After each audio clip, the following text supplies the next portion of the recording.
marching band. For your halftime entertainment, we celebrate the 43-year reign of the Speed Metal Kings, Metallica. With 9 Grammy Awards and 14 nominations, 38 concert tours worldwide, and 11 studio albums that span 4 decades, the Titans of Thrash remain the standard by which all other metal is measured. We begin with a 1984 classic from their second album, For Whom the Bell Tolls, followed by the 1992 tour anthem, Wherever I May Roam. And now, let's turn down the house and light up the stage with the Auburn University Marching Band and their show, Metallica. Post-game reaction time, Auburn versus Vanderbilt in Neville Arena. The Tigers fall, losing yet another SEC game in a very challenging 2025-26 season. We're going to talk about it here, the post-game score, stats, and stories. All that coming up right now.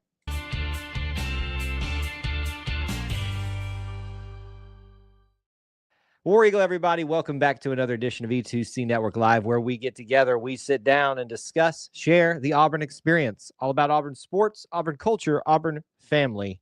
If it's orange and blue, it's what we do. So thank you so much for joining us in what we're going to be doing this evening for an Auburn men's basketball post-game reaction show, this time versus the Vanderbilt Commodores, who have had a very good season thus far, only losing 4 games, all in SEC competition, and one of those is not against the Auburn Tigers. They come into Neville Arena, place that is difficult to get wins in, and shoot the ball very well for the most part. We'll talk about it in the team stats, and take down the Auburn Tigers by the final score of 84-76. As always, there's plenty to break down in this, whether it be all the bad that typically comes out in post-game reaction shows and losses, or some of the good moments too. We'll find them, we'll collect them, we'll discuss them, digest them, all of it here.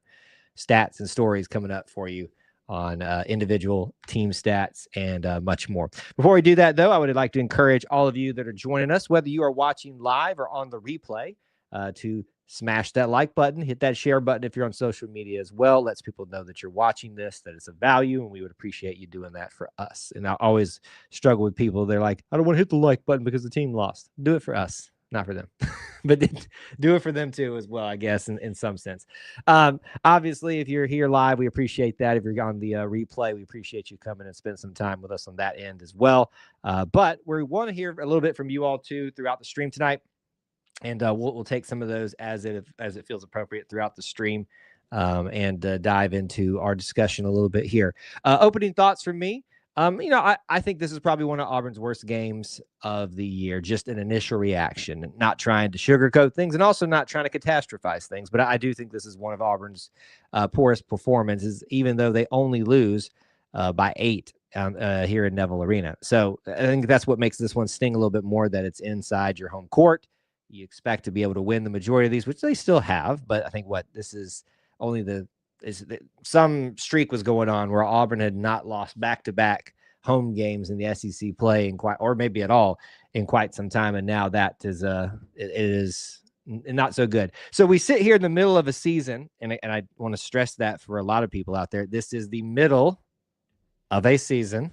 The season's not over, where it has been very roller coaster ridey, if you will imagine. So a lot of people had some things to worry about. They thought at the beginning, got really strong for a little bit there in non-conference, kind of dipped down a little bit, came up strong, or a little bit low in SEC start play, then really high in SEC play, and then now kind of leveling off back again to where we are in yet another challenging part of SEC competition. Now, a lot of things going on with this team. Roles are being expanded, reduced, or things tried out, trying to figure out what isn't necessarily meshing consistently with this team. Some of that take place with Kevin Overton trying a little bit more point guard tonight. We'll see if some of the stats match up with maybe that is a good decision or not. But we got to break it down as we always do here. And I know it's not always the fun ones. If there is a player that you'd like to ask it a question about, give a shout out to, or, offer constructive criticism of them, certainly you can drop that in here. We'll move into our individual stats portion of the show. And we'll start off by going through your highest to lowest scores. Tonight, twice in a row now, Tahad Pettiford, 21 1 points for him. He is your leading scorer tonight for Auburn, 7 of 18 from the field. So what, like 40% from the field, something like that, if I'm doing quick math. 1 of 6 from the 3-point arc, 6 of 7 from the free throw line. 2 rebounds, 4 assists, 3 personal fouls, 1 turnover in 36 minutes of play. So Tahad Pettiford is your leading scorer tonight. Much of that is because of lack of minutes for another individual. We'll get to him in just a little bit, but he showed up and showed out tonight in a season where the narrative has been that he does not play well offensively, or what people had expected of him offensively at home. So he has made it his mission as of late, since he has donned the headband, it seems, to rewrite that story for himself here. We did say, as we were discussing in post-game streams previous, what happens when Tahad Pettiford gets going. Of course, the caveat was alongside the others who are already going. And you do wonder, if we can get all these guys going together at the same time and doing what they're capable of here, it could be a very potent team. But tonight is not one of those nights where some things were lacking once again, about trying to figure out how to best make this team work together, a unit that was all brought together minus one player in one season by a different head coach in some ways, but this head coach was obviously there too. But there you go. Todd Pettiford tonight, who was expected to be your leader all year, leading tonight in points at least, and in many other facets. I thought a couple of times I saw Tahad trying to do a few too many things, do a little bit too much, but then he would make up for it. There was the run he had in the end of the first half where he made a great offensive play, and then ran back down and made a great defensive play, giving up his body on a setting up somebody to commit a foul on a screen play on him. So you got to give Tahad Pettiford his flowers, as much as the criticism has been there for him, and he does get that recognition tonight as the leading scorer for Auburn in 20 points, the first of 5 in double digits. All of them are your starters tonight, and the only one to hit 20 points tonight. So let's keep working our way down, which brings us to the usual guy we're talking about in the leading scorer category. That is Keyshawn Hall. 13 points for him tonight, 3 of 13 from the field, 3 of 5 from the 3-point arc, 4 of 6 from the free throw line, 3 rebounds, 1 assist, 2 personal fouls, including a technical, and 2 turnovers in 26 minutes of play. So you would say maybe it's his scoring is a little bit lower, is the stat that you want to talk about most there. No, it is the 26 minutes of play, as compared to like Tahad, who had 36 minutes of play, or Sway, 37 minutes. You would expect Keyshawn Hall to be one of those as well, getting some of those minutes. And as it kind of looks like here on the stat sheet, because of this, lots of other people had much higher than normal minutes, because I don't think he came back in once he committed that technical foul. As I saw it on the TV, as I saw it reported on social media from those covering the game, it seems like we're all in agreement that he tried to mouth off to a referee, and it did not go well. I think even Tahad was trying to plead his case for his teammate, and obviously to no avail. Pat Adams loves to be in the spotlight, and certainly he got a chance to be in the spotlight tonight, whether right or wrong. That is the shtick with referee Pat Adams. But that's the story tonight for him, is the out of sorts. He looked a little bit like only 13 points for him. He had some moments where he shined, had some really good stretches there where he was knocking down threes, getting to the free throw line, causing fouls, all that stuff. So the normal Keyshawn Hall. So you wonder if tonight was a good learning opportunity for him and this team about what's it going to take this team to the next level. And maybe that's what happened a little bit. I could be wrong that he did or did not come back in after that technical foul, but I'm pretty sure that he didn't come in after that technical foul. So 26 points for him tonight. Excuse me, not 26 points, 26 minutes, 13 points for him tonight. He is your second leading scorer, even in limited time. Just imagine if he had played his full minutes this evening. With 12 points in your next leading scorer, Keyshawn Murphy. Good to see him always up in that top 3-4 group. 3 of 5 for him on the day. He makes all his free throws. Can we listen? I know this is a game where y'all don't want to hear me talk about the good things, but that's kind of how this works. If all you talk about is the bad things, then we're all going to have a boring show. 6 of 6, a big man from the free throw line. That needs to be appreciated a little bit more. And it's a night where others, if they make their free throws, especially in some key moments, this is maybe a little bit different.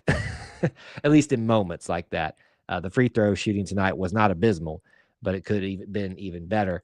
Keyshawn Murphy tonight has a pretty good game with 6 rebounds, also 1 assist, 2 turnovers, 24 minutes of play, which brings us to the 4th leading scorer, Sebastian Williams-Adams, who once again shows his versatility, being able to make 3-pointers, 11 points for him tonight, 4 for 9 from the field, 2 for 4 from the free throw line. So kind of back to normal after he had a few good, games in terms of at the free throw line. I don't know why I just blanked on that right there.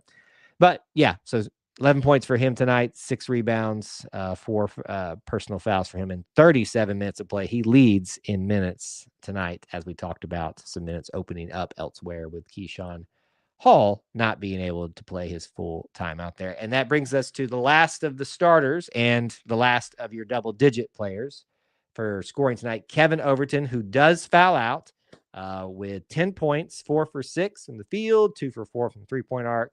Doesn't attempt any free throws, 2 rebounds, 2 turnovers, 30 minutes of play for him tonight. So let me stop there for a second before we move on to the rest of the team. You're getting the minutes, you're getting the numbers somewhat from your starters. I think one of the things that's becoming a little bit more clear is there's got to be a little bit more production off the bench for Auburn. That's one of the things I think that if you can couple that with some better overall on a continuous basis, better 3-point shooting tonight, it's better, but continue doing that on a consistent basis and just continue to play better defense. You're probably going to have a team that can be very potent this year. So 10 points for Kevin Overton. He does get the opportunity, as Coach talked about, to play a little bit more point guard, giving a little relief to Tahad in those moments with Caden Magwood not playing much these days. Simon Walker is getting rotated in at the 2, and I'm sure he can do something in terms of that situation. The team's still just trying to figure itself out between injuries, people being in slumps, things like that. Trying to figure out how this team can mesh well together is what they're trying to figure out in this season that I know is a little bit frustrating right now, given the amount of people that even want to talk about this tonight. Okay, we'll keep moving right along here. The rest of your scores this evening, we have got Elijah Freeman with 5 points tonight. And he makes 3 or 4 free throws, no 3-point attempts for him, which is pretty odd. Simon Walker gets out there, no points for him, only 4 minutes of play. And Philip Jovic with 4 points, 16 minutes tonight. So if I recall last game, it feels like he only played about 12 minutes, which is really odd. I feel like he usually plays a little bit more than that. Only 4 more minutes tonight. I bring all these minutes up tonight because of it's kind of one of the storylines that we can go off of and talk about a little bit more because of Keyshawn Hall not playing as much tonight after that technical foul. Philip Jovic, we've seen how efficient he can be when he's in the game with shooting, and because he takes higher percentage shots or works really hard to get into those higher percentage shot situation. Coach talked about trying to find him more minutes, and maybe he found him a couple more tonight. But you just got to wonder, maybe they'll see that again, that trend tonight. You got to find some ways to get him some more minutes, I feel like, and give a guy that's going to go after those higher percentage shots a little bit more opportunities this season. So Philip Jovic only with 4 points. So that is your only 8 guys hit the floor tonight. You have pretty good production, 5 in double digits for your starters, and then not much from the bench. We'll get to the overall in just a second on the bench points. Vanderbilt tonight, 2 guys in 20 points, 25 and 22. I mean, they just went off tonight, and they had 3 guys foul out with 5 fouls. Obviously, that's why I switched the 3 and the 5 there. 3 guys foul out tonight. Very chippy game. A lot of emotions tonight. You saw that with the Stephen Pearl's technical. Looked like it finally pushed the referees just a little bit too much this evening. So there you have it. Some individual stats and storylines, at least to get off the ground running tonight on a not so fun reaction show for 84-67, Auburn losing to Vanderbilt. Team stats. Let's break down the team stats. You know what we're going to talk about? The big 3. We discuss free throws, rebounds, and turnovers ad nauseum here. In my opinion, that if you win those 3 categories, you will find yourself in a strong position to win the football game, the basketball game. Not always the case that you'll win it, but you'll be in a strong position to win it. Let's see how Auburn did tonight in terms of not just winning the categories, but the differentials there. Free throws tonight. Was it 2 games in a row? Maybe even more than that in a row. Auburn runs into a juggernaut of shooting free throws, and that would be Vanderbilt with 8 of that can't be right. I'm reading that wrong. Yeah, 87%, 26 of 30. So they shoot 3 more than Auburn does tonight. Auburn has 78%, 21 of 27. So 87 to 78%, I believe college teams should be expected to make 80%. Auburn almost makes that.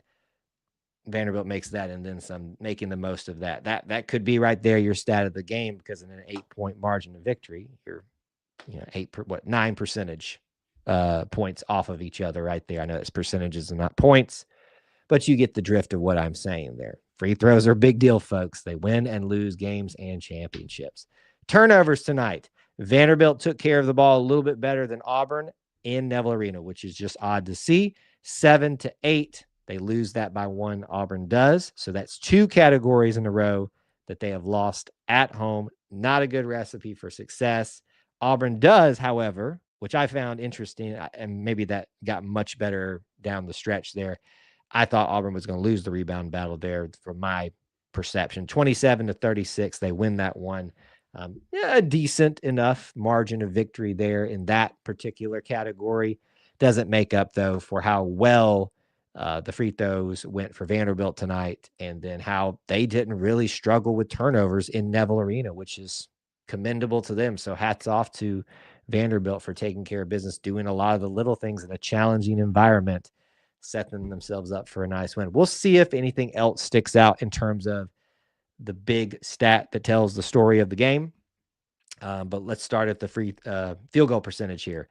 46-40. I'll be honest with you, if we talk about these shooting percentages this evening, I felt it was going to be much better for Vanderbilt than it actually was. 46% is not bad. Like pretty dang good, especially on the road. Auburn with 40%. They Commodores win that one. Their 3-point percentage tonight was much better, I felt like, in the first half than the second half. In fact, I'll have it ready there on the thing that I'm looking at, but 35% for Vanderbilt to Auburn's 41%. Auburn wins that category. Now, I think Vanderbilt was hitting very timely 3-pointers at crucial moments when Auburn was making runs. I was talking about this a little bit the other day, and I mentioned it on social media tonight. I'm not saying that Auburn's playing outstanding 3-point defense when they are a lot of the time, but there have been just multiple times, this game and definitely the last game are the 2 most recent in my mind, where they played good 3-point defense and just amazing shots are being knocked down. Shooters are just making shots. I mean, what are you going to do? But, they don't really down the stretch make that big of a dent, say, as an Alabama did. Auburn did much better than its 3-point percentage tonight. So I keep getting asked a lot, like, what's that one thing Auburn needs to do? And I said, right now, it feels like the 3-point percentage for them. But they do that tonight, and they still lose the game. So obviously there's a bigger issue here. Could be just free throws tonight, but let's walk through it and talk through it some more. Points off of turnovers. Auburn doubles up Vanderbilt on points off of turnovers. So that's a really good sign for them there. Looking at second chance points, Auburn wins that one 14-21. That's another good sign for Auburn there. Bench points, ironically, is we were talking about earlier, the bench points weren't that amazing, 9 points. They still beat Vanderbilt in that category, 8. So the difference could be just 2 guys going off tonight with 20 points, just looking at that. But Auburn wins that category too. Points in the paint was much more in the favor of Vanderbilt to start off the game, and Auburn did some work to get back within earshot of them, 34-32. Vanderbilt does win that one, but Auburn typically does well in this category, and they did tonight overall, maybe not so much in the first half. Fast break points, it's a tie. Blocks in the favor of Vanderbilt, it felt like they were blocking a lot tonight. Steals is a tie. Assist, 14-9, Vanderbilt wins. Auburn won a ton of these categories. So the question to you and me as a fan is, what was the issue tonight? Everybody's going to have an opinion about it was this individual, that individual. If Keyshawn Hall doesn't have the technical and doesn't sit a bunch tonight, Are we a little bit more successful? To that, a lot of people, you're going to hear the criticism of, is like, what is he doing on the bench? Like, well, I mean, some things are more important sometimes than winning, and winning this one game, I should say. It'd be out sending a message and making sure people understand this is how we're going to do things, and these are the consequences if you don't. If that's what was going on with Keyshawn Hall. I'm using a lot of deductive reasoning and speculation there. I grant you that, but I think it's a fair assessment on my part for that. Or it could be the free throws. The closest thing for the big stat to me, free throw percentage, 87% is probably what sticks out the most to me.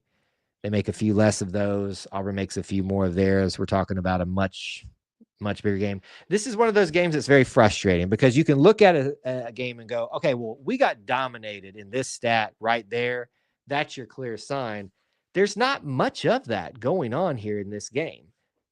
Auburn had 5 guys in double digits. All their starters did. Their bench points technically beat their bench points. Vanderbilt had 2 guys go off. It doesn't feel satisfying to make any one of those things the reason. So that's why this one sticks a little bit in our crawl this evening, and I grant you that. It's not a fun one. So 84-76, Auburn falls to Vanderbilt, and that is not fun twice in a row in Neville Arena. If you had to give out a player of the game, it's Tahad Pettiford, who's been struggling at home offensively twice in a row, 20 points, and twice in a row being the leading scorer at home for him. So maybe he's getting over that hump in terms of playing better offensively at home. And you take your pick of the big stat. I really can't make up my mind. I'm just going to go with the free throw percentage, 87 to the 78. It's a wide enough margin of victory there that I think that could have made some significant difference in the outcome of this game. Another frustrating one for the Tigers. The season is not done yet, though, folks. So saddle up.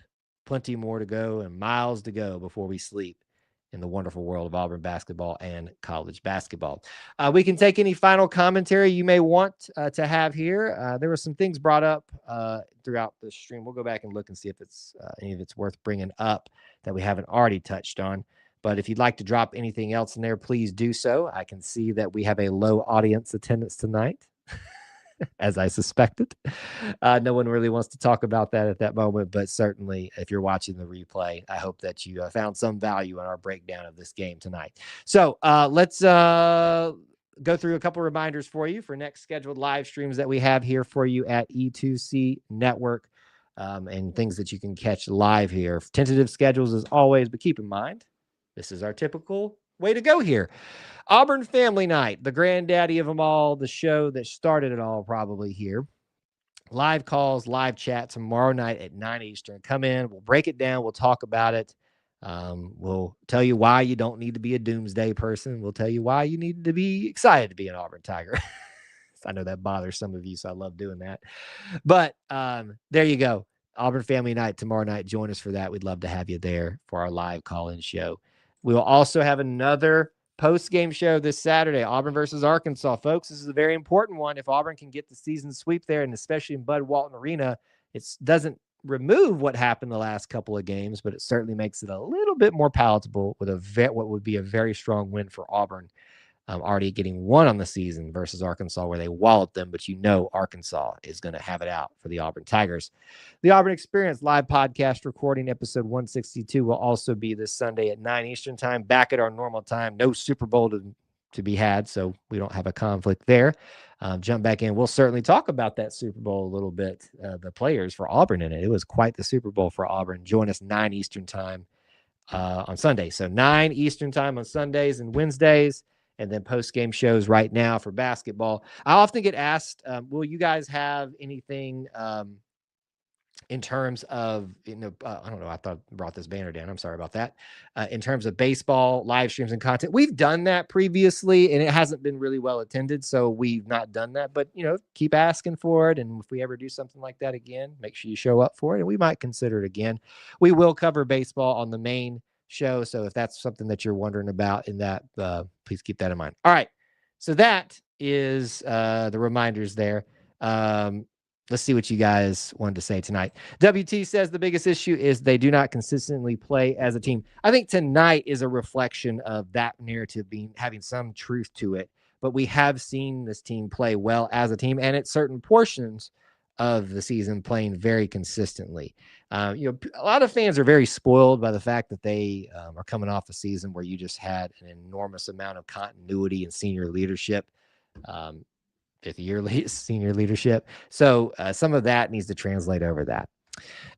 Okay, we got a little bit of a catastrophizer here, so we'll talk about it a little bit. And sorry if that offends you, but unfortunately we have the right to say what we want about your comments too. Bruce did something bad to Stephen. He knew what was going to happen. So, Cindy, let me push back on your narrative here a little bit, and I'll try to do it as kindly as possibly, but directly as possibly. These type of statements don't help anybody. They don't help the team. They don't help you as a fan. They don't help us as a fan base look good.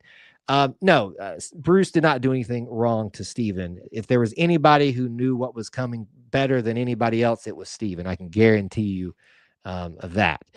It's his son after all. No, Bruce did not set him up for failure. No matter what happened this season, you were going when this transition happened, there was going to be some hangover and stuff like that. So no, this is not a situation where Bruce Pearl set his son up for failure. That's not correct thinking at all. That's what we call catastrophizing.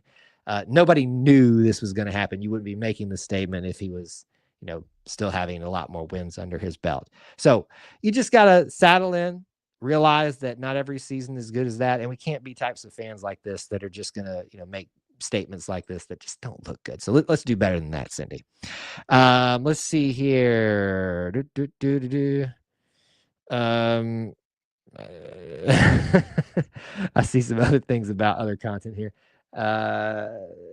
How bad of a person do you have to be to think that your father would do that to his own? That is a very bad take. Well, and listen, I mean, I don't want to, let's not bully Cindy, but I also want to be direct about it. Like, let's be honest here. If you make those statements, they're fair game for us to talk about and stuff like that. But the problem that we're having is right now, a lot of people are trying to make something make sense that didn't. The narrative they built in their head to start the season is not meeting those expectations. And so when that happens, you start looking for reasons why that might be. And some people can take the emotion out of the situation and look at context a little bit more thoroughly. Emotions are valid in these types of conversations, but they are not any more valid than the context that they fall in as well. So it's important to remember that you need to be contextual with your criticisms as well about that. And it's a struggle for some people sometimes. Social media gives people a platform to just say whatever they want with very minimal consequences. But the consequences is that you make our fan base look bad. And let's not do that. So our rule of thumb here is if you are going to type something here, you should be willing to say it to that person's face that you're talking about. And most people will then say, hey, I would say it to their face. No, you wouldn't, because you wouldn't look like a reasonable person and you'd be embarrassed by the looks you were getting at. So always keep that in mind. No one put anybody in a bad situation. It's a first-year head coach, brand new team, one person left over. Things were not going to be peachy keen all the time throughout the season, and much more season left to go. I'm still enjoying the heck out of this basketball season because Auburn basketball is just fun to talk about. Let's see. A rebuild season after the all-time best season ever causes fans to get upset and come up with very bad takes is what is actually happening. Yeah, unfortunately, doing what I do, I get to see a little bit of that, that going on at times. But anyway, all right, as you can tell, not much for everybody to dive into and talk about tonight. And I know everybody's a little bit frustrated. So take a breather, sit back, enjoy the rest of your week. We'll talk about it some more on Auburn Family Night. I hope you guys are having a great Auburn week, because there's still much more to be excited about being an Auburn Tiger, because every day is great to be an Auburn Tiger. As we go here this evening, and remind you, final score 84-76, Auburn falls to Vanderbilt. I want to remind you, the Auburn Creed asks you to do justly, love mercy, and walk humbly with God. We ask you to do the same. War Eagle.